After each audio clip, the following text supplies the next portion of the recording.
Hello everyone. हमारे आज की वीडियो का टॉपिक है electric field due to an electric dipole. ठीक है, यानी हिंदी में वैद्युत द्विध्रुव के कारण वैद्युत क्षेत्र। तो जब हम डाइपोल के कारण इलेक्ट्रिक फील्ड निकालते हैं तो ये दो पोजीशंस पे निकालते हैं। ठीक है, तो इसमें पहली जो पोजीशन होती है वो होती है एक्सियल, या इसको एंड ऑन भी कहते हैं, और हिंदी में अक्षीय या अनुदैर्ध्य। वो आपको क्वेश्चन पेपर में क्वेश्चन किसी भी प्रकार कोई भी टर्म यूज़ कर सकता है, तो आप ध्यान रखिए। और सेकंड होता है इक्वेटोरियल। ठीक है, और हिंदी में इसको कहते हैं निरक्षीय स्थिति, निरक्षीय। तो आज हम सबसे पहले एक्सियल के लिए इलेक्ट्रिक फील्ड निकालेंगे। तो यहाँ पे हम सबसे पहले एक डाइपोल ले लेते हैं। ठीक है, -q और ये +q। तो डाइपोल में दो चार्जेस के बीच की जो डिस्टेंस होती है वो हमेशा होती है 2l, यानी सेंटर से अगर हम लें, ठीक है, सेंटर पॉइंट अगर हम O से दोनों चार्जेस की दूरी निकालें तो ये इसका हाफ हो जाएगी, यानी ये भी l और ये डिस्टेंस भी l हो जाएगी। ठीक है, अब एक्सियल क्या होता है? एक्सियल पोजीशन जब दोनों चार्जेस को मिलाने वाली जो लाइन है उसके एक्सिस के पोजीशन में, यानी इन दोनों को मिला रही है और इसके एक्सिस ये होगी, तो इसमें कोई पॉइंट जब हम लेंगे तो वो होगा एक्सियल पॉइंट। ठीक है, तो ये जो पॉइंट हमने यहाँ पे लिया P, माना ये इसके सेंटर पॉइंट O से R डिस्टेंस पर है। ठीक है, P पॉइंट इससे R डिस्टेंस पर है।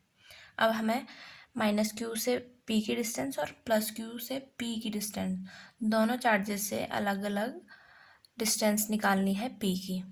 ठीक है, तो पहले अगर हम -q से लें P की डिस्टेंस, तो हमें ये डिस्टेंस दी गई है, यानी ये कितनी है R, और अगर हम इसमें ये सेंटर से -q की जो डिस्टेंस है L इसमें ऐड कर दें तो ये पूरी डिस्टेंस आ जाएगी हमारे पास। तो हम R + L करें तो ये -q से P की डिस्टेंस आ जाएगी। ठीक है ना। अब +q से कैसे निकालेंगे? इतनी डिस्टेंस हमको निकालनी है, तो हमारे पास कितनी है? ये टोटल डिस्टेंस O से P की वो है R। ठीक है, तो अब हमें अगर हम O से P की जो डिस्टेंस है +q की जो डिस्टेंस है वो उसको अगर हम माइनस कर दें, यानी R - L करेंगे, तो हमारे पास सिर्फ ये डिस्टेंस आ जाएगी +q से P की डिस्टेंस। तो ये -q से जो P की डिस्टेंस आई वो है R + L, और +q से जो डिस्टेंस है वो है R - L। अब इसके बाद हम निकालते हैं इलेक्ट्रिक फील्ड की डायरेक्शन। ठीक है, माना हम ये मान लेते हैं कि इलेक्ट्रिक फील्ड की डायरेक्शन है वो +q के कारण E1 है, तो +q पर इलेक्ट्रिक फील्ड लाइंस की डायरेक्शन कैसे होंगी? प्लस से माइनस की ओर जाती हैं, तो इसका मतलब जो E1 है वो क्या होंगी? प्लस से बाहर की ओर जाएंगी, यानी इलेक्ट्रिक फील्ड की डायरेक्शन बाहर की ओर होगी। ये E1 हो गया +q के कारण, और -q की ओर जाएंगी तो यहाँ पे E2 -q के कारण, और ये निगेटिव चार्ज की ओर जाती है तो ये इधर की ओर इसकी डायरेक्शन हो जाएगी E2 की। ठीक है, अब हम आगे सॉल्व करते हैं। तो हमको निकालना है electric field at point P। इसके लिए हम क्या करेंगे?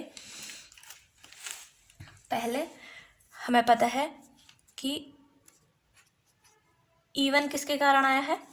E1 due to positive charge, और E2 किसके कारण आया है? Negative charge. ठीक है, ये दोनों अलग अलग इलेक्ट्रिक फील्ड हैं माइनस क्यू और प्लस क्यू के कारण। ठीक है, अब हम ई की वैल्यू कैलकुलेट कर लेते हैं, E1 की। ठीक है, तो E1 के लिए फॉर्मूला हम क्या लिखेंगे, 1/4πε0 Q अपॉन प्लस क्यू के कारण है तो हम वो डिस्टेंस ये वाली लेंगे, R-L²। ठीक है, ये फॉर्मूला E1 के लिए।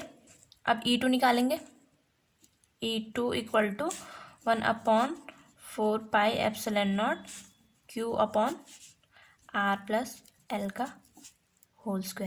ये फॉर्मूला हमने जब पॉइंट चार्ज के कारण इलेक्ट्रिक फील्ड कैलकुलेट की थी तो वहाँ पे ये फॉर्मूला आया था। तो उसमें सिर्फ एक ही चार्ज हम लेते हैं क्योंकि दोनों के यहाँ भी इक्वल है। ठीक है, तो ये हो गया E1 और E2। अब हम जो नेट इलेक्ट्रिक फील्ड आएगा, नेट इलेक्ट्रिक फील्ड, तो ये कैसे आएगा। अब दोनों में हम देख रहे हैं कि इन दोनों की डायरेक्शन है वो अपोजिट है, E2 इधर को है और E1 बाहर की तरफ। ठीक है, अब इन दोनों में ज़्यादा वैल्यू किसकी होगी, ऑब्वियसली E1 की, क्योंकि E1 इससे कम डिस्टेंस पे है तो ये ज़्यादा स्ट्रॉन्ग इलेक्ट्रिक फील्ड होगा। ठीक है, इसका मतलब E1 बड़ा होगा E2 से, क्योंकि E2 इससे ज़्यादा डिस्टेंस पे है। Q जो चार्ज है वो P पॉइंट से ज़्यादा डिस्टेंस पे है। ठीक है, और जो पॉजिटिव चार्ज है वो P पॉइंट से कम डिस्टेंस पे है। इसका मतलब E1 जो कि पॉजिटिव चार्ज के कारण इलेक्ट्रिक फील्ड है वो ज़्यादा स्ट्रॉन्ग होगा। ठीक है, तो अब दोनों अपोजिट डायरेक्शन में है तो जब हम इनका नेट निकालेंगे तो ये होगा E1 माइनस E2। ठीक है, यहाँ पे E1 बड़ा है तो दोनों जब अपोजिट डायरेक्शन में है तो नेट इलेक्ट्रिक फील्ड माइनस हो जाता है। ठीक है, जो बड़ा वाला इलेक्ट्रिक फील्ड है उसमें से छोटा वाला इलेक्ट्रिक फील्ड माइनस हो जाएगा। माना E2 बड़ा होता तो, अगर E2 बड़ा होता तो ये होता E2 माइनस E1। ठीक है, तो जो भी बड़ी क्वांटिटी होगी उसमें से छोटी वाली जो क्वांटिटी है वो माइनस हो जाएगी। अब माना दोनों सेम डायरेक्शन में होते तो ये आपस में जुड़ जाते, E1 plus E2, E1 plus E2। जब सेम डायरेक्शन में होंगे तो जो नेट इलेक्ट्रिक फील्ड होगा वो ऐड होगा, और जब अपोजिट डायरेक्शन में होंगे तो नेट इलेक्ट्रिक फील्ड हमेशा माइनस हो जाता है। ठीक है, तो यहाँ पे हमारा नेट इलेक्ट्रिक फील्ड E वो होगा E1 माइनस E2। ठीक है, तो E नेट कितना आएगा, E1 की वैल्यू है 1/4πε0 Q अपॉन R-L²। ठीक है, माइनस 1/4πε0 Q अपॉन R+L²। ये आ गया। अब हम इन दोनों में से Q एंड 1/4πε0 कॉमन ले सकते हैं, तो Q अपॉन 4πε0 ये कॉमन आ गया तो अंदर बच गया 1/R-L² माइनस 1/R+L²। ठीक है, ये आ गया हमारा E नेट। तो इसके बाद क्या करेंगे, एलसीएम लेंगे। ठीक है, तो ये कितना आ जाएगा, Q अपॉन 4πε0, इन दोनों का एलसीएम होगा R-L², R+L²। होल स्क्वायर, ठीक है। ये यहाँ मल्टीप्लाई होगा और ये यहाँ मल्टीप्लाई, दोनों को हमने एलसीएम लिया जब, तो ये हो जाएगा आर प्लस एल का होल स्क्वायर। ये मत सोचना कि ये इसके आगे माइनस साइन है तो ये यहाँ पे माइनस आएगा, माइनस साइन इस वाले टर्म के आगे है तो ये वाला माइनस यहाँ पे होगा, ठीक है। आर माइनस एल का होल स्क्वायर, ये ऐसे होगा, ठीक है। इस माइनस में आप कंफ्यूज मत होइएगा। तो इसके बाद अब क्या करेंगे, 4 पाई एप्सिलॉन नॉट। यहाँ पे हम देख रहे हैं कि ये a माइनस बी और a प्लस बी ऐसा कुछ है। ये किसका फॉर्मूला होता है, ए स्क्वायर माइनस बी स्क्वायर का, ठीक है। यहाँ पे ऑलरेडी स्क्वायर दिया है तो हम इसको लिख सकते हैं, इसको कैसे लिख सकते हैं, R square minus L square का होल स्क्वायर, ठीक है। क्योंकि यहाँ पे ऑलरेडी पहले से ही स्क्वायर दिया है तो हम इसको कैसे लिखेंगे, R square minus L square का होल स्क्वायर। यहाँ पे लगा formula A square minus B square वाला, ठीक है। अब यहाँ पे फिर क्या करेंगे, इसको A square A plus B का whole square minus A minus B का होल स्क्वायर, ठीक है। इसको करेंगे R square plus L square plus 2RL, ठीक, minus R square plus L square minus 2RL, ठीक है। तो ये हो गया।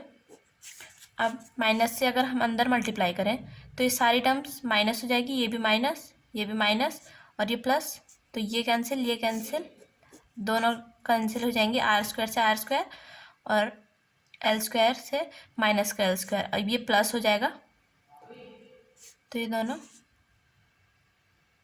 मिलके 4RL upon R square minus L square का होल स्क्वायर, और ये कॉमन चल रहा है 4 पाई एप्सिलॉन नॉट, ठीक है। तो ये आ गया हमारे पास Q upon 4 pi epsilon naught 4RL upon R square minus L square का होल स्क्वायर, ठीक है। अब हम इसको अंदर लेके जाएं तो ये होगा Q4RL, ठीक है, R square minus L square का होल स्क्वायर और ये 1/4 पाई एप्सिलॉन नॉट, ठीक है। ये ऐसे हो जाएगा, हमने इसको अंदर लेके गए। तो इसके बाद ये क्या होगा, हम 4 को लिख सकते हैं 2 × 2, ठीक है। 4 को 2 × 2 लिख सकते हैं और Q और L को हम इसके साथ लिख दें और ये R, ठीक है, अलग, upon R square minus L square का होल स्क्वायर और ये 1/4 पाई एप्सिलॉन नॉट कांस्टेंट। तो यहाँ पे जो 2QL है, ठीक है, 2QL इसको हम लिख सकते हैं डाइपोल मोमेंट यानी द्विध्रुव आघूर्ण, ये हमारे पास इसको P लिख सकते हैं हम, ठीक है। तो इसलिए हमने इसको 4 को 2 × 2 कर दिया ताकि हम 2QL को लिख सकें डाइपोल मोमेंट, ठीक है। तो हम नेक्स्ट स्टेप क्या करेंगे, अब इसके बाद 1/4 पाई एप्सिलॉन नॉट 2QL की जगह P आ गया, एक 2 हमारे पास रह गया था और एक R upon R square minus L square का होल स्क्वायर, ठीक है। तो ये आ गया हमारे पास। इसके बाद हमें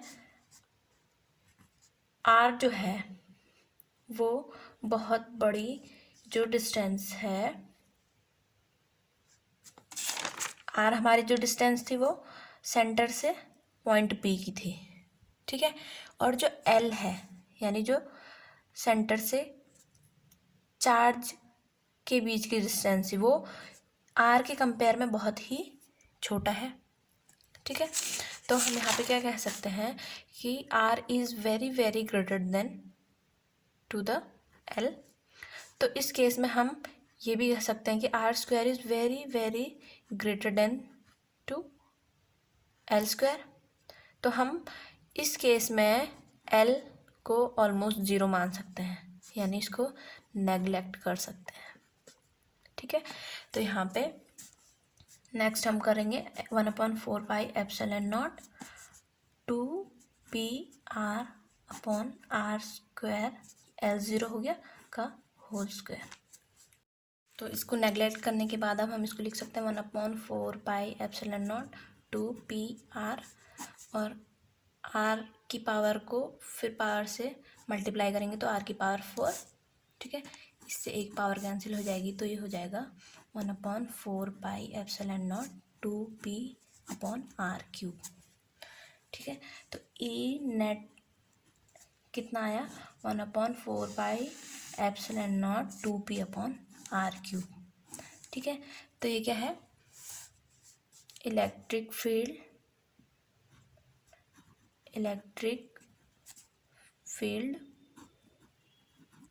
ड्यू टू इलेक्ट्रिक डाइपोल, यानी द्विध्रुव के कारण वैद्युत क्षेत्र। ठीक है, तो ये टॉपिक को आप अच्छे से कर लीजिए, ये बोर्ड एग्ज़ाम के लिए इम्पोर्टेंट टॉपिक है। तो थैंक यू।